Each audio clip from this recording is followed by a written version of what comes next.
This is absolutely some of the best evidence I've ever had in a case. Well, so I'm as good as done, right? With that evidence. Welcome to Crash Archives, a place where we uncover the most shocking crimes, mysterious tragedies, and unbelievable events. Together, we dig deep into the stories that captivate the world and leave us questioning the darker sides of human nature.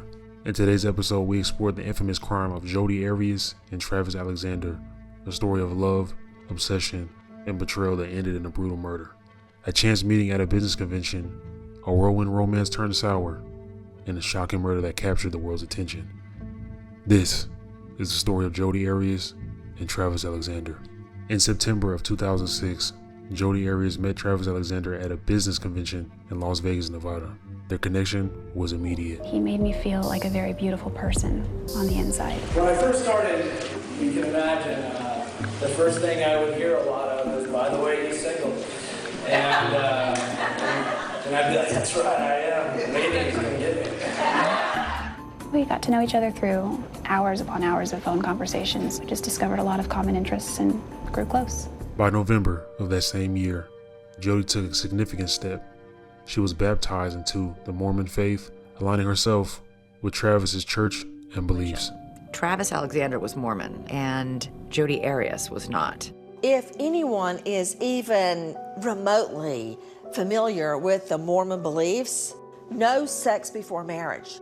But Jodi and Travis were having sex. He really was struggling and suffering in guilt, because he knew that he was outside of the tenets of the faith. Their friendship blossomed into a relationship in early 2007, but by the summer, things had soured. The two parted ways romantically, and Travis began dating other women. But their story didn't end there. Friends of Travis reported that he believed Jodi was stalking him, allegedly slashing tires and showing up uninvited. Yet despite his concerns, they maintained an on-again, off-again connection, even as Jodi moved back to California. Fast forward to June 4th, 2008. In his Mesa, Arizona home, Travis Alexander's life would come to a brutal end. He was found with 27 stab wounds, a slit throat, and a gunshot wound to the face. Travis was scheduled to leave for Cancun, Mexico on June 10th. Originally, he planned to take Jodi on the trip, but by April, his plans had changed. He invited another woman, Mimi Hall, instead. When Travis missed a critical conference call, concerned friends went to check on him. What they found would haunt them forever. Pools of blood led to Travis's lifeless body in the shower. During the 911 call, Jodi Arias' name surfaced. Friends identified her as a former girlfriend and noted Travis's early concerns about her behavior. Just a month earlier, a robbery had been reported at Jodi's grandparents' home, where she was living at that time. Among the stolen items was a .25 caliber gun, the same caliber used in Travis's murder. His phone just kept going to voicemail. We kept trying to call again and again, and all of a sudden the voicemail was full. By June 9th, it has been 5 days since any of Travis's friends have heard from him. When they first cast open the doors from the master bedroom, there's this smell, this horrendous foul odor. As he turns the corner, he spots Travis curled up in the shower, and he's clearly dead and has been dead for several days. How did this happen? Do you have any idea? No, we have no idea. Everyone's been wondering about him for a few days. She said that there was blood. So is it coming from his head? Did he cut his hand? It's all over the place. He was slaughtered. There's no other way to describe it. He had been murdered at least 3 times over. 27 stab wounds. His neck sliced. To top it off, he was shot in the head. This was overkill to the extreme. Prosecutors later argued that Jodi staged the burglary to acquire the weapon. Between June 4th and June 9th, the day Travis's body was discovered, Jodi left multiple messages for him. Experts believed these calls were part of an elaborate alibi to distance herself from the crime. The investigation soon uncovered damning evidence, extremely damning. Travis's damaged digital camera found in his washing machine. I just happened to lift the lid of the washing machine, and lo and behold, there's a camera. The computer forensic investigator said, "You're not going to believe what I just found." Entire case. That's unheard of, to have that kind of evidence. Held a critical clue. Forensic experts recovered images time-stamped on the day of his murder. These photos included intimate moments between Jodi and Travis, taken around 1:40 p.m. The last photo of Travis alive showed him in the shower, captured at 5:29 p.m. Moments later, an accidental image showed a bleeding figure, likely Travis, on the floor. DNA evidence also painted a grim picture. A bloody palm print in the hallway contained both Jodi's and Travis's DNA. Despite overwhelming evidence, Jodi initially denied being at the scene, claiming she hadn't seen Travis since April 2008. Later, her story shifted. She alleged that 2 masked intruders killed Travis and spared her life. However, authorities were not convinced. I just can't admit to something that I didn't do. If it would help my case and give me an easier sentence, I know that people plead guilty for those things. No, and I don't want you to do that.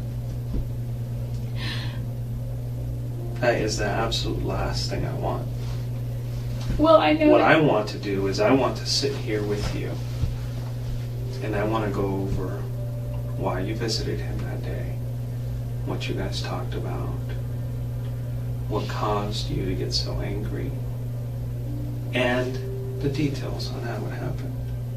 And it's something that you probably don't want to remember, but it's something that I need, because for me to finish a case completely, I need to know not just the details, but what was going through your mind.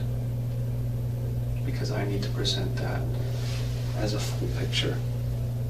Because if I don't feel that I've completed my job. Then my job is to speak for him, not anybody else. On July 9th, 2008, Jodi Arias was indicted on a first-degree murder charge. She pleaded not guilty. The trial began in January 2013, and it was nothing short of a media spectacle. The prosecution sought the death penalty, while Jodi took the stand, claiming she killed Travis in self-defense, alleging abuse throughout the relationship. On May 8th, 2013, after long months of testimony, the jury reached a verdict. Jodi Arias was found guilty of first-degree murder, but the story did not end there. During the penalty phase, jurors faced a difficult decision: life in prison or the death penalty. On May 23rd, 2013, they announced they were deadlocked, resulting in a hung jury. A retrial was scheduled to determine Jodi's fate. Experts diagnosed Jodi with post-traumatic stress disorder and borderline personality disorder, raising questions about her mental state during the crime. Meanwhile, her bizarre behavior and shifting narratives continue to fuel public fascination. The Jodi Arias case remains a chilling reminder of how passion, obsession, and manipulation can collide with tragic consequences. It sparked debates about mental health, domestic violence, and the complexities of the justice system. What drives someone to commit such an unspeakable act?